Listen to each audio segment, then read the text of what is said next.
নমস্কার, জজবা 24 বাংলায় আপনাদের স্বাগত। আপনাদের সঙ্গে আছি আমি মধুমিতা। আর ভোট যত এগোচ্ছে, 2026-এর নির্বাচন যত এগোচ্ছে, ততই কিন্তু রাজ্য জুড়ে বইছে পরিবর্তনের ডাক, পরিবর্তনের হাওয়া। এবং সেখানে দাঁড়িয়ে কিন্তু শুভেন্দু অধিকারী, বিরোধী দলনেতা, তিনি সরাসরি চ্যালেঞ্জ করেছেন যে তিনি কিন্তু মমতা বন্দ্যোপাধ্যায়কে এই ভবানীপুরেই হারাবে। এবং সে বিষয়ে আজ কিন্তু আমরা বেরিয়েছিলাম ভবানীপুর বিধানসভা কেন্দ্র দেখতে, ঘুরে দেখতে, এবং সেখানকার বাসিন্দাদের সাথে কথা বলে জানার চেষ্টা করলাম যে যে ভবানীপুর বিধানসভা কেন্দ্রের বিধায়িকা স্বয়ং মমতা বন্দ্যোপাধ্যায়, সেই অঞ্চলটি কতটা উন্নয়ন হয়েছে এবং মানুষ কি চাইছে, এবং সেই উন্নয়নের চিত্র কিছুটা আপনাদের সামনেও তুলে ধরি। প্রথমে দেখুন রাস্তাঘাটের হাল।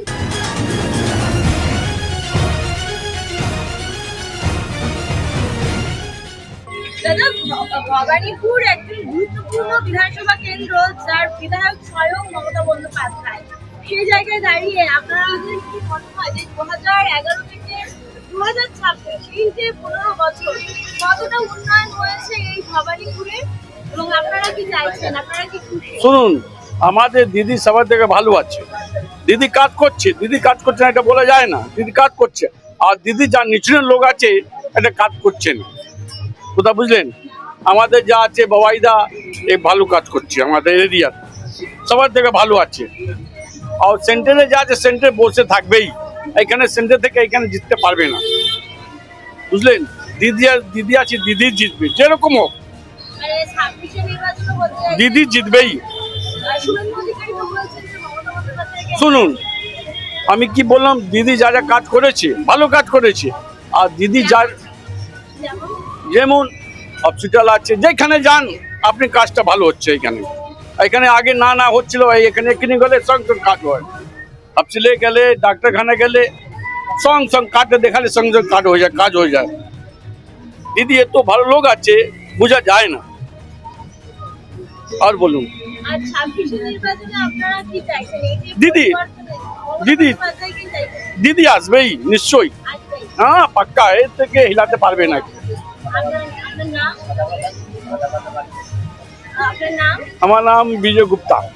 আমাদের এই বিধানসভার যিনি বিধায়িকা মাননীয় মুখ্যমন্ত্রী মমতা ব্যানার্জি, উনি আমাদের ভবানীপুর অঞ্চল তথা 82 নম্বর ওয়ার্ডে ওনাকে কোনোদিনই দেখা যায় না একটা বিধায়িকা হিসাবে।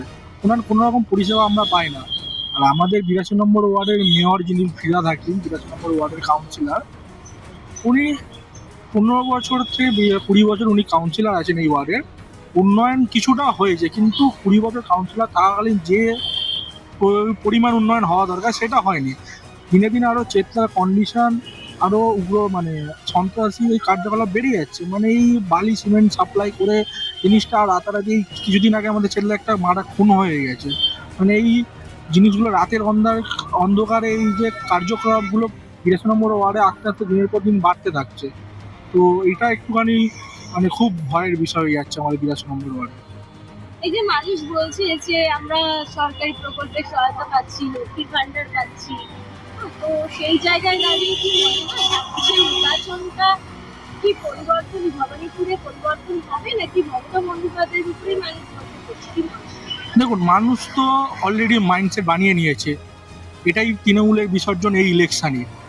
কারণ একাধারে আমরা দেখতে পাচ্ছি যে মাননীয় মুখ্যমন্ত্রী লক্ষ্মীর ভাণ্ডার দিচ্ছেন বাংলার নারীদের, অপর হান্তে সেই নারীদেরই প্রত্যেক দিন কোনো না কোনো জায়গায় বাংলার গ্রামাঞ্চলে দেখতে পাচ্ছি আমরা শ্লীলতাহানি হচ্ছে। তার মানে মাননীয় মুখ্যমন্ত্রী একটা সেট করে দিয়েছেন যে আমরা বাংলার নারীদেরকে অর্থও দিচ্ছি, তাই সাথে আমার ক্যাডারদেরকে আমি বলেও দিচ্ছি যে আপনারা বাংলা নারীদের মানে সাথে যা খুশি আচরণ করতে পারেন। তো কি মনে হয় 26-এ কি পরিবর্তন হবে ভবানীপুরে? নিশ্চয়ই পরিবর্তন হবে, মানুষ বেছে নিয়েছে, পরিবর্তনের সরকার হবেই। আর আগামী দিনে বিজেপি এসে বাংলার নারীদের সম্মান, যুবকদের কাজ দুটোই একেবারে যথাযথ দেবে। আপনার নাম? অতনু মণ্ডল, আমি এই মণ্ডলের ভাইস প্রেসিডেন্ট। শুধুমাত্র ভবানীপুর বলে বলছি না, পশ্চিমবঙ্গের মানুষ নিজের মন বানিয়ে নিয়েছে যে এইবারে ভারতীয় জনতা পার্টির সরকার পশ্চিমবঙ্গের বুকে হতে চলেছে। সুতরাং কোথায় কি হচ্ছে না হচ্ছে আমি অত বিস্তারিত যাব না, কারণ অনেক প্রকল্পই দেওয়ার কথা হচ্ছে, কিন্তু প্রকৃতভাবে কি তারা সেটা পাচ্ছে সেটা আপনি গ্রামগঞ্জে গিয়ে সাধারণ মানুষের কাছে গিয়ে জিজ্ঞেস করলে পাবেন। সুতরাং এই যে 26-এর ইলেকশন আসতে চলেছে এবং পুরো পশ্চিমবঙ্গ ব্যাপী যেভাবে গেরুয়া ঝড় উঠেছে, সেই গেরুয়া ঝড়ের সামনা কেউ করতে পারবে না এবং 2026-এ ভারতীয় জনতা পার্টির সরকার পশ্চিমবঙ্গে প্রতিষ্ঠা হতে চলেছে। একদম ভবানীপুরও, একদম ভবানীপুর তো আছেই, ভবানীপুর তো পরিবর্তনের এটা আছেই। মমতা বন্দ্যোপাধ্যায় তাকে সরানো খুব সহজ। দেখুন, আপনারা জানেন শুধু মুখ, যখন মানুষ যদি মনে করে কাউকে সরাবে তো মানুষ তাকে সরিয়ে ছাড়বে। এর আগেও আমরা দেখেছি 34 বছরের রাজত্ব, তাকে মানুষ মনে করেছে, এক ধাক্কায় সরিয়ে দিয়েছে, এবং বর্তমান যে শাসক দল আছে তাকেও মানুষ মনে করে নিয়েছে সরাবে এবং তাকে সরিয়ে ছাড়বে। মানুষের রায় চূড়ান্ত, এবং মানুষের ওপর যেভাবে অত্যাচার হয়েছে চারিদিকে, নারীদের প্রতি নির্যাতন, বেকাররা চাকরি পাচ্ছে না, দিনের পর দিন দেখেছেন আপনারা, যারা চাকরি পাচ্ছে না তারা ওখানে বসে আন্দোলন করছে। সুতরাং এই সবের তো একটা, মানুষ তো একটা বিচারের জন্য তো আওয়াজ তুলেছে, এবং সেই আওয়াজটাকে ভারতীয় জনতা পার্টি মানে মানে ভারতীয় জনতা পার্টির পক্ষে, এবং আশাবাদী আমরা যে ভারতীয় জনতা পার্টি সরকার করবে, পুরো আশাবাদী এবং করবেই। আপনার নাম আছে? শুভ ভট্টাচার্য। নমস্কার, আমি একজন রাজনৈতিক পলিটিক্যাল পার্টির কর্মী আছি। শুভ ভট্টাচার্য। উন্নয়নের চিত্র নজরে পড়ছে বললে একটাই কথা আমাদের সবার চোখে পড়ে, সেটা হচ্ছে রেলিংগুলো নীল আর সাদা হয়েছে। হ্যাঁ, এখনো রাস্তাঘাটে আপনি যদি মেন রাস্তার থেকে আসেন, জলটা ওঠানো হচ্ছে, আবার নতুন করে পিচ বসানো হচ্ছে। হ্যাঁ, এই উন্নয়ন, এই ঘুরে ফিরে, কারণ আলটিমেটলি ব্যাপারটা হচ্ছে উনি আমাদের মাননীয় মুখ্যমন্ত্রী, উনি আমাদের সম্মানীয় ব্যক্তি, কিন্তু উনি যে কটা কথা বলেন, হ্যাঁ, সে কটার মধ্যে যদি 10টা কথা বলেন, 10টার মধ্যে 10টাই মিথ্যে। আমরা সাধারণ মানুষ প্রথম বুঝতে পারতাম না, কেন ওনার এমনভাবে গুছিয়ে বলেন যেটা বিশ্বাসযোগ্য মনে হয়, কিন্তু আলটিমেটলি শেষের দিকে দেখা যায় যে একটাও বিশ্বাস নয়। হ্যাঁ, ওনার এই মানে টেকনিক পাওয়ারটা, বাচন ভঙ্গিটা এত সুন্দর, এতে আমরা মুগ্ধ হয়ে যাই। কি মনে হয় যে এই যে মানুষ বলছে না যে আমরা ভাতা পাচ্ছি, ভবানীপুরের মানুষ বলছে যে সরকারি প্রকল্পের সহায়তা পাচ্ছে, তো সেই জায়গায় দাঁড়িয়ে যে মানুষরা দাবি করছে তারা লক্ষ্মীর ভান্ডার পাচ্ছে, শিক্ষাশ্রী উপশ্রী, এই যে ভাতাগুলো পাচ্ছে, সেই জায়গায় দাঁড়িয়ে কি মনে হয় 26-এর নির্বাচনে কি পরিবর্তনের যে ডাক দেওয়া হয়েছে সেই প্রভাব কি ভবানীপুরে পড়বে? ভবানীপুরে যারা বলছে ভাতা পাচ্ছি, আবার একদল বলছে কিন্তু ভাতা চাই না, চাকরি চাই। কারণ ওই 1,500 টাকার ভাতা দিয়ে সংসার চলে না। এতে কি হচ্ছে, ওই 1,500 ভাতা পাচ্ছে, তা দিয়ে নেশার দ্রব্য জোগাড় করছে তারা, নানা রকম, হ্যাঁ, সিগারেট, মদ, গাঁজা ইত্যাদি ইত্যাদি তারা জোগাড় করছে। ও দিয়ে তো সংসার চলে না। প্রত্যেকে ভবানীপুরবাসীর একটাই কথা, ভাতা চাই না, আমরা চাকরি চাই। আর এইসব কথা বলে ভাতা অন্য প্রভিন্সও ভাতা দিচ্ছে, কিন্তু সেখানে নানা রকমভাবে তাদের ভাতার পরিমাণটাও বেশি, এবং ভাতা দিয়ে মানুষ তার সংসারের কাজে লাগাচ্ছে। কিন্তু এই যে ভাতা পাচ্ছে, এটাই আমরা মনে করছি যে 1,500 টাকা পেলাম। 1,500 টাকায় কদিন চলে? ডেলি 50 টাকা করে। আলু কিনতে গেলেই 25 টাকা, তা 2 কিলো আলু কিনলেই তো 50 টাকা চলে যাচ্ছে। তো এইতে কিভাবে সংসার চলবে? শ্রমজীবী মানুষ তারা এই টাকাটা পাচ্ছে, হ্যাঁ, তারা হাত বাড়িয়ে নিয়ে নিচ্ছে, ঠিক কথা, কিন্তু মনে মনে কেউ খুশি না। মনে হয় যে 26-এ পরিবর্তন হবে? ডেফিনিট হবে। মানুষ ভীতিস্তব্ধ এই সরকারের ওপর। টিএমসি সরকার মানেই চুরির সরকার, গোছানোর সরকার। একজন মানে গ্রাম অঞ্চলে যারা খেতে পেত না, পোড়া বিড়ি দ্বিতীয়বার ধরিয়ে খেত, এখন তারা মাস্টিস নিয়ে ঘুরছে। তারা নানাভাবে, তাদের বাড়ি ফাড়িগুলো দেখলে অবাক হয়ে যেতে হয়। সুতরাং পরিবর্তন তো হয়েছে, আমাদের হয়নি, তাদের হয়েছে। এখন পরিবর্তন দরকার। আপনার নাম? অশোক গাঙ্গুলি। দেখুন, সেটা আপনি যদি একটু ঘুরে দেখেন সেটা আপনি দেখতে পারবেন বিধায়িকা তো মমতা ব্যানার্জি, কিন্তু তাকে আমরা কোনোদিন পাই না। আর ফিরহাদ হাকিম যার কথা বলছেন, উনি 82 নম্বর থেকে উনি কাউন্সিলর, আমাদের কলকাতার মেয়র। কিন্তু আপনি একটু সামনে যদি যান, আলিপুর বলে যে জায়গাটা, রাস্তার মধ্যে ইউরিনাল দেখতে পাবেন, এবং রাস্তার যে খাদা খন্দ সেগুলোও দেখতে পাবেন, গর্তগুলো। সব থেকে বড় কথা, যেখান থেকে সব থেকে বেশি ট্যাক্স পায়, আলিপুরের মতো জায়গা, সেখানে রাস্তার উপরে ইউরিনাল। এবং তারা বলছে নির্মল বাংলা। আমাদের যে স্বচ্ছ ভারত, কেন্দ্রীয় সরকার যে প্রকল্পের জন্য টাকা পাঠাচ্ছে জায়গায় জায়গায় শৌচালয় বানানোর, যাতে রাস্তা পরিষ্কার থাকে, রাস্তা দিয়ে মানুষ হাঁটতে পারে, সেখানে আপনি গিয়ে দেখবেন বেশিরভাগ তো গাড়ি চলে, কিন্তু ফুটপাতে কখনো গাড়ি এলে যখন আপনি উঠতে যাবেন, গায়ে দেখবেন অপরিচ্ছন্ন। পাশাপাশি গাছ কিছু লাগিয়ে রেখেছে আগাছার মতো, সেগুলো দেখভাল করারও কেউ নেই, গাছের মধ্যে ধুলো পড়ে ভর্তি। তো মানে কোনো রকমের সিস্টেমেটিক কিছু হয় না। এত বড় বড় গাছগুলো যে আনসাইন্টিফিক ওয়েতে কাটা হয়, হেলে পড়ে যার জন্যে। তারপরে পরবর্তী সময় আমরা জানি ঝড় যখন হয়, আমফানেও আমরা দেখেছি, তারপরে আরো ঝড় উঠলে আমরা দেখি সেগুলো ভেঙে পড়ে। একটা তখন কর্পোরেশনের কাছে একটা করে হ্যাক্সও থাকে না, তখন আমাদের উড়িষ্যার থেকে ডিজাস্টার ম্যানেজমেন্টের লোকজনকে এনে সেই গাছগুলোকে কাটতে হয়। তো আমার কথা হচ্ছে, যারা পারে না এইরকম মানুষরা কেন কলকাতার দায়িত্ব নেয়? এগুলো তো এখন অনেক রকম সিস্টেমেটিক ওয়েতে করা যায়। আমরা বড় গাছ পারি যেখানে গাছ ভেঙে পড়ে যাচ্ছে, এবং গাছগুলোকে এমনভাবে আমরা রাখতে পারি যাতে গাছটা সোজা হয়ে দাঁড়ায়, এবং গাছটা এদিক ওদিক গেলেই যদি গাছের ডাল কাটতেই হয় যেন বোথ সাইড থেকে আমরা কাটি। তো এগুলো করলে গাছটা হেলে পড়বে না। মানে এগুলো বিপজ্জনক, এই জিনিসগুলো এদের জানার কথা, কিন্তু করে না। শুধু নিজেদের তোলাবাজি ছাড়া ওয়ার্ডগুলোকে তারা কোনোভাবেই উন্নয়নের দিকে এগিয়ে নিয়ে যেতে পারেনি।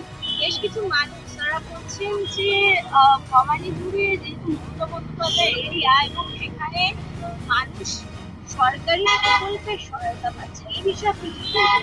সরকারি কি প্রকল্প পেয়েছে এটা আমরা একটু জানতে চাই। কেন প্রকল্পের টাকা আছে কেন্দ্রের সরকার, সেখানে মানে আমরা দেখতে পেয়েছি এত দুর্নীতি, অর্ধেক তাদের মন্ত্রীরা নয় জেলে নয় বেলে।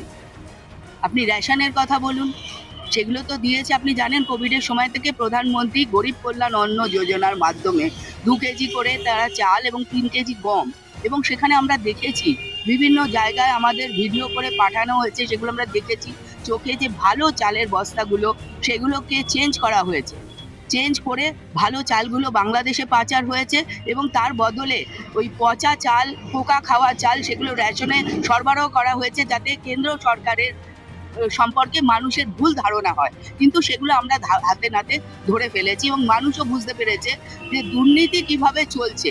আপনি যদি টিএমসির পার্টি অফিসে গিয়ে বসেন, তাহলে আপনি পাবেন, আপনার দোতলা বাড়ি থাকলেও আপনি আবাস যোজনা পাবেন, কিন্তু আপনি প্রকৃত যে নিডি, প্রকৃত যার দরকার আছে, তারা কতজন পাচ্ছে সেটা আপনারা একটু এলাকায় যদি ঘুরে দেখেন, তাহলে আপনারা বুঝতে পারবেন। কি মনে হয় ছাব্বিশে যে পরিবর্তনের হাওয়া বইছে আছে, কতটা ভবানীপুরে তার প্রভাব? দেখুন, ভবানীপুরে আপনি যদি লোকসভা নিরিখেও দেখেন, আপনি দেখবেন যে ভবানীপুরে অত্যন্ত ভালো ফল করে ভারতীয় জনতা পার্টি। তার কারণ হচ্ছে সেই সময় এরা চুরিটা অতটা করতে পারে না, যে রেটে এরা কাউন্সিলরে ছাপ্পা দিয়ে, এবং আপনারা দেখেছেন ভবানীপুরে যে এসআইআর ফলে কত 56,000 ভোট মানে বাদ গেছে। মানে এরা হচ্ছে মৃত ভোটার ছিল, বা যাদের ডুপ্লিকেট এন্ট্রি ছিল, যারা এই অঞ্চলেই থাকে না, এরকম নামের কোনো মানুষকে খুঁজে পাওয়া যায়নি, কারণ তাদের যখন হিয়ারিংয়ে ডাকা হয়েছে কেউ অ্যাপিয়ার করেনি, কারণ সেই ব্যক্তি নেই। তো এর থেকে আমরা বুঝতে পারছি ভুয়া ভোটার ঢুকিয়ে দিয়ে তৃণমূল এখানে জয়ী হতো। আর আপনারা যদি দেখেন 2019-এও দেখেন, তাতেও আপনি দেখবেন, এবং 2024-এও যদি দেখেন, ভারতীয় জনতা পার্টি এই পুরো বিধানসভাতেই খুবই ভালো ফল করেছে। সুতরাং আমরা আশাবাদী যে আগামী 26-এ বিধানসভা ইলেকশনে তৃণমূলের বিসর্জন হচ্ছে। এই আপনার নাম? পারমিতা দত্ত, আমি রাজ্য কমিটির সদস্য, ভারতীয় জনতা পার্টি। কাকা ভবানীপুরে কতদিন আছেন? হ্যাঁ, কতদিন আছেন ভবানীপুরে? আমি কিছু বলতে পারি না। আপনি বলতে পারেন না? আপনি থাকেন কি এখানেই থাকেন? আমি কি করেন আপনি? কি করেন? আমার ছেলে আছে, ও করে। আচ্ছা, আপনি কিছু করেন? আমি করি। আচ্ছা। তো আপনি ভোট দেন এখনো? না, ভোট দিচ্ছেন? আমার বউ বসে আছে। কোনো কাজ টাজ আপনি ভবানীপুরে কতদিন আছেন? অনেক দিন হয়ে গেল। অনেক দিন হয়ে গেছে। এখানেই ভোট পঁচিশ। দিচ্ছেন? হ্যাঁ, তো এখানেই সব ধরনের সরকারি সহায়তা পাচ্ছেন? হ্যাঁ, পাচ্ছেন। তো কতটা উন্নয়ন হয়েছে বলে মনে হয় ভবানীপুরের এখানকার বিধায়ক মমতা বন্দ্যোপাধ্যায়? হ্যাঁ, কতটা উন্নয়ন হয়েছে? আমাদের এখানে ভালোই উন্নতি হয়েছে, মানে দিদি ভালোই আমাদের সব করেছেন। সাহায্য পাচ্ছেন? হ্যাঁ, তো কি মনে হয় 26-এ মমতা বন্দ্যোপাধ্যায়কে ভরসা করছেন? দিদিরে ভরসা করছি, আর কার করব? আর ভরসা করতে পারছেন? না। মমতা বন্দ্যোপাধ্যায় থাকছেন তো? হ্যাঁ, আপনার নাম? লক্ষ্মী চৌধুরী। ভালো। দাদা, আপনি তো ভবানীপুরেরই বাসিন্দা। হ্যাঁ। তো এই যে মমতা বন্দ্যোপাধ্যায় খোদ এখানকার বিধায়ক, কি বলবেন কতটা উন্নয়ন হয়েছে ভবানীপুরে? ভবানীপুরে উন্নয়ন তো আপনারা দেখতেই পারবেন যা হচ্ছে। আমাদের এইদিকে মেন সমস্যা ছিল একটা জলের, ওর জন্য আমাদের একটা রিজার্ভার হচ্ছে সামনে লেডিস কর্নারে, প্লাস কর্নারের ওইদিকে একটা রিজার্ভার হচ্ছে, ট্যাঙ্ক হচ্ছে। এইদিকে যা জল আছে, যে জল জমতো, একটাই প্রবলেম ছিল জল জমা হেসাম রোডে। ওইটা ক্লিয়ার করার জন্য আমাদের পাম্পিং স্টেশন আরম্ভ হয়ে গেছে। এবার এই রাস্তার উপরে ডাক্তার রাজেন্দ্র রোডের উপরে কমসে কম 10 ফুটের করে ওই সবে বসছে পাইপ, কি ড্রেনের জাম হচ্ছে হবার আর আমাদের এইদিকে তো জলের কোনো প্রবলেম নেই। মানুষের তো এটাই চাই, জল, থাকার ব্যবস্থা। আর আমাদের এইদিকে যেমনি মানুষদের কোনো প্রবলেম হলে এই বৃদ্ধ ভাতা, যে প্রকল্প আছে যার সব প্রকল্প, হ্যাঁ সব পাওয়া, সবাই লক্ষ্মী ভাণ্ডার, স্বাস্থ্যসাথী কার্ড সব মানে মোটামুটি আমাদের এইদিকে হয়ে গেছে, 99% হয়ে গেছে। তো বেশ কিছু মানে দেখা যাচ্ছে এখানে নোংরা জমা রয়েছে, পরিষ্কার পরিচ্ছন্নতা নিয়ে না, নোংরা জমা মানে এটা একটার পর এক স্টেপ সকালবেলা হয়ে যায়। সকালবেলা একটা গ্রুপ চলে যায়, এবার দুপুরের একটার পর আর একটা গ্রুপ আসে, 100 দিনের লোকরা, ওরা এইসব সাফ করে চলে যায়। মানে এটা পরিষ্কার হয়ে যাবে কিছুক্ষণের মধ্যে, ওরা করতে করতে আসছে, এইসব পরিষ্কার হয়ে যাবে রাস্তাঘাটের। কাজ কি এখন হচ্ছে? হ্যাঁ হ্যাঁ হ্যাঁ, আমাদের তো ওইদিকে হচ্ছে, হ্যাঁ আমাদের ওইদিকে হচ্ছে। আর তো কাউন্সিলরকে সবসময় পাশে পাচ্ছি না। কাউন্সিলরকে তো পাচ্ছি, কাউন্সিলর না পেলে আমরা অত মানে আপনিও বাইট নেবেন সবাই, আমরা কাউন্সিলরকে সামনে পাই বলে অতগুলো কাজ করতে পারি। বস্তি মানুষে যে প্রবলেমগুলো আছে, এই যে জল কল, আমাদের দেখুন সামনেই দেখুন একটা জলের, এই বস্তিতে একটা জল, দুটো ঘর একটা জলের আমাদের অভাব নেই। তারপরে এই যে গরিব মানুষ যাদের বস্তিতে থাকছিল, তারা একটু করে ভালো করে বানিয়ে নিয়েছে, এটা তো করা হচ্ছে। বাথরুম, হ্যাঁ হ্যাঁ, কাউন্সিলর হেল্প করে দিচ্ছে সব বানাবার জন্য, যাকে যা সাহায্য করে দিচ্ছে বলে এইসব হচ্ছে। কি মনে হয় 26-এ কি এখানে কে থাকছে, মমতা বন্দ্যোপাধ্যায় নাকি? না না না না, শুভেন্দু ও যেদিকে আছে ওইদিকেও ঠিক নয়। ও আগেবার তো কিভাবে ভোট করে জিতেছে আমরা জানি, লোডশেডিং করে ভোট হয়েছে। আর এইসব তো ভবানীপুরে চান্স নেই। আর ভবানীপুরে আমরা ভবানীপুর এটা নেতাজি সুভাষচন্দ্র বোসের জায়গা, ভালো ভালো লোক, উত্তম কুমার আছে, এইসব মহানায়ক আছে। এইদিকের মানুষগুলো ওই বিহারের মহিলাদের 100 টাকা ঢুকিয়ে যে কাণ্ডটা করেছে, পশ্চিমবাংলায় চলবে না। পশ্চিমবাংলায় মানুষ খুব সচেতন আর খুব শিক্ষিত। এটা বাংলা, বুঝতে হবে, এটা বাংলা, এটা বিহার না। মমতা বন্দ্যোপাধ্যায়কেই চাইছে। না, 100 বার আমরা এখন না, जब तक सूरज चांद रहेगा 100 बरस ममता का नाम रहेगा। यही हम लोग का संकल्प है कि दीदी हमेशा हम लोग का संग रहे। और हम लोग को ये देखिए, यहाँ भवानीपुर हिंदी भाषा भाषी का पूरा जोर है। यहाँ हिंदी भाषा भाषी बहुत वोटर 80% हिंदी भाषा भाषी है। तो ये वाला वोट हम लोग का हिंदी भाषा भाषी वोट पूरा एकदम दीदी का तरफ से। हम लोग बिहार में जो हुआ उस लोग को, हम लोग को कोई ये नहीं है। बिहार और बंगाल में बहुत तफात है। हम लोग बिहारी होके यहाँ में बहुत खुश है। यहाँ आज यहाँ से यहाँ तक आया है तो दीदी का अमल में ही आया है। तो अभी दीदी का अमल में सब कोई करके खा रहा है। रास्ता घाट फुटपाथ जहाँ भी है कोई वो तो बुलडोजर तो नहीं चला रहा है। जितने का बात एक बात करता है, जितने के बाद में पूरा बिहार में बुलडोजर चला दिया। सब जगह है। और हम लोग का पश्चिम बंगाल में सब नहीं चलेगा। और हम लोग का भाषा भाषी का कोई लड़ाई नहीं है। यहाँ पे हम लोग का हिंदू मुस्लिम सिख ईसाई कोई भी भाषा से किसी लड़ाई नहीं है। वो जो लड़ाई के वो कर रहा है वो हिंदी, कभी बंगाली से बिहारी का लड़ाई, कभी उससे उड़िया से बंगाली लोग का लड़ाई, लेकिन धर्म का लड़ाई यहाँ नहीं है। पश्चिम बंगाल में नहीं चलेगा, दीदी का पास भी नहीं चलेगा। दीदी नो टॉयलेट इस रिलीजन। ए আপনার নাম? আমার নাম গণেশ শেখ, ডাক নাম লালু। আমি ভবানীপুরের বাসিন্দা, এই 57 ওয়ার্ডে।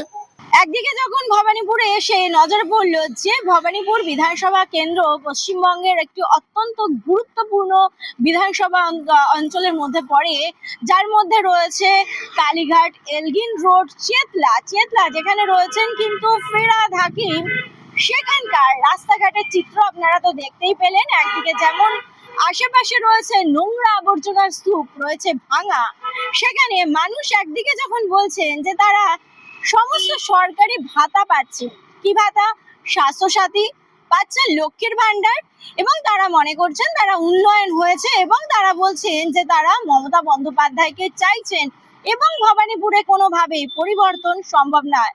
তবে সেখানকার যারা একেবারে নিম্নবিত্ত মানুষ তারাও কিন্তু বলছেন যে পরিবর্তনটা হওয়া দরকার, কারণ পরিবর্তনটা এখানে ভবানীপুরের রাস্তাঘাটের কিন্তু তেমন ভাবে সেভাবে উন্নয়নের চিত্র তাদের নজরেও আসছেন না। তারাও কিন্তু চাইছেন পরিবর্তন হোক, তবে আবার কিন্তু তারাও বলছেন যে পরিবর্তন হবে কিনা সে বিষয়ে যদিও তারাও রয়েছেন ধোঁয়াশায়। কিন্তু এই বিষয়ে আমরা কিন্তু কথা বললাম বিজেপি নেতৃত্বের সঙ্গে ভবানীপুর বিধানসভা কেন্দ্রে, এবং তারা কিন্তু সরাসরি স্পষ্ট দাবি করছেন যে এখানের যে উন্নয়ন, যেখানে বিধায়ককে তো পাওয়া যায় না, এবং সেখানে কিন্তু ফিরহাদ হাকিমকেও সহজে মানুষ পান না, এবং উন্নয়নের চিত্র, রাস্তাঘাটের হাল সেটা তো সরাসরি চোখেই পড়ছে। এবং তারা এটাও বলছেন যে প্রকল্পের কথা বলা হচ্ছে, সেই প্রকল্প তো পশ্চিমবঙ্গে আসছে কেন্দ্র থেকে, এবং সেই প্রকল্পই পশ্চিমবঙ্গ সরকারের নামে চলছে। এবং সেখানে দাঁড়িয়ে কিন্তু তারা স্পষ্ট বলছেন যে পরিবর্তনের ডাক দিয়েছেন বিরোধী দলনেতা, এবং রাজ্য জুড়ে যে হাওয়া বইছে তার মধ্যে এই ভবানীপুর বিধানসভা কেন্দ্রও কিন্তু রয়েছে, এবং এখানে পরিবর্তন 26-এ সুনিশ্চিত। এবং তারা বলছেন যে 34 বছরের বাম জামানার পরিবর্তন হয়েছিল, ঠিক তেমনই 26-এ এই বর্তমান সরকারেরও পরিবর্তন হবে, এবং ভবানীপুরও তার মধ্যে রয়েছে, ভবানীপুরেও পরিবর্তন হবে এই আশা কিন্তু রাখছে বিজেপি। ক্যামেরায় মোহিতের সঙ্গে মধুমিতা সরকার, রিপোর্টার্স বার 24 বাংলা, কলকাতা।